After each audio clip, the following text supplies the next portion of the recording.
야고보서의 저자는 야고보인데요. 예수님의 형제 야고보를 말합니다. 사도행전 15장에 보면 야고보는 예루살렘 총회의 의장격으로 교회의 지도자적인 위치에서 활동하였습니다. 그는 복음 사역의 헌신적인 인물이었고 실천적인 신앙의 면모를 강조했던 인물이었습니다. 야고보서의 기록 연대는 학자들 간의 의견이 조금 갈립니다. 여러 가지 추론을 생각해 보면 다음과 같습니다. 서신의 내용이 환난과 시험이라는 정황이 기록되어 있으니 로마에 의한 박해 시기라고 할 수 있습니다. 또한 실천에 대해서 강조하는 내용을 보면 로마서에 대한 해석과 설명으로 볼 수 있기 때문에 로마서 기록 이후에 기록되었다라고 할 수 있습니다. 결론적으로 로마서가 기록된 이후이자 야고보가 순교하기 전인 주후 62년경에 기록되었다고 볼 수 있겠습니다. 야고보가 이 편지를 쓴 목적은 크게 두 가지입니다. 당시 박해의 상황이 팽배해져 있는 상황이었습니다. 그런 환난과 박해 가운데 있는 성도들을 격려하며 더욱 인내하도록 권고하기 위해서 이 서신을 썼습니다. 그리스도인으로서 로마 제국에 흩어져 사는 유대인들과 이방인들 모두에게 여러 박해와 시련에 대해서 인내하면서 임박한 종말을 기다릴 것을 권면하기 위한 것이기도 했습니다. 또한 이런 상황일수록 부끄럽지 않은 생활을 하면서 서로 사랑의 관계를 회복하는 것, 그것과 더불어 반드시 행동이 뒤따르는 참 믿음의 사람이 될 것을 가르치고자 이 서신을 기록하였습니다. 야고보서 전체의 주제는 참된 믿음의 실천입니다. 참된 믿음으로 갖게 되는 효과를 전하는 것이 야고보서의 중심 주제입니다. 네 가지로 살펴볼 수 있는데요. 참된 믿음은 여러 시험과 시련을 견디게 합니다. 두 번째로 교회의 공동체적 교제를 구현합니다. 셋째로 반드시 헌신이 뒤따르는 것이고 마지막 여러 시험과 시련, 박해로부터 인내하는 삶을 살게 하는 것입니다. 야고보서를 읽으면서 이러한 믿음을 가지며 실천하는 우리의 모습이 되기를 바랍니다. 참된 믿음의 실천이라는 주제에 따른 구조를 살펴보면 다음과 같습니다. 첫째, 어떤 시험과 시련을 만나도 잘 인내하는 열매를 맺는 모습입니다.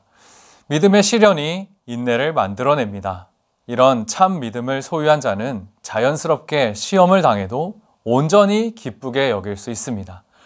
아울러 참 믿음을 가지고 끝까지 하나님을 믿으며 어려움을 극복할 수 있을 것입니다. 결국 끝까지 인내하며 생명의 면류관을 얻게 되는 축복을 얻습니다. 두 번째로 교회 안에서 공동체적 교제를 가능하게 합니다. 참 믿음의 소유자는 말을 조심해야 합니다.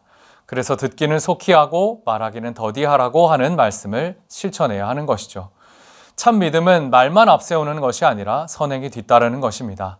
그래서 참 믿음의 소유자는 거짓말을 하지 않고 편견을 갖지 않으며 성결하고 화평하게 하고 관용을 베풀며 양순하고 선한 열매를 맺습니다. 세 번째로 참된 믿음은 헌신의 행동이 뒷받침되는 것입니다. 참된 믿음은 헌신의 행동을 통해서 구현되는데요. 이것은 결코 행위 구원을 말하는 것이 아닙니다. 행함은 믿음의 온전한 형식이라고 할 수 있습니다. 성화가 따르지 않는 칭의는 거짓이라는 뜻이죠. 성화의 삶으로 자신을 돌아보는 삶이 바로 헌신의 행동이다라고 할 수 있습니다. 넷째로 재물에 욕심을 두지 않고 현재의 시련을 끝까지 잘 견디는 삶을 사는 모습입니다. 야고보는 임박한 종말론을 말합니다. 그러나 사회적 삶을 포기하지 말고 오히려 책임을 다해야 한다고 말합니다. 재물을 쌓아놓고 쓸 줄 모르는 자가 아니라 교회와 사회가 필요로 하는 곳에 사용하기를 즐겨야 한다고 말하고 있지요. 야고보서는 마치 믿음을 일상생활에 어떻게 적용해야 하는가에 대한 질문에 답하는 서신같이 보입니다. 믿음과 행함의 문제를 중점적으로 다루면서 신앙의 실천적 측면을 강조할 뿐만이 아니라 구체적인 문장으로 설명하고 있습니다. 우리는 야고보서를 통해서 진정한 신앙이 단순히 입으로 고백하는 데 그치지 않고 구체적인 삶 속에서 그 신앙의 실체를 드러내야 한다고 깨달을 수 있겠습니다. 우리의 신앙이 살아계신 하나님으로부터 온 진정 살아있는 그런 신앙이 되어야 합니다.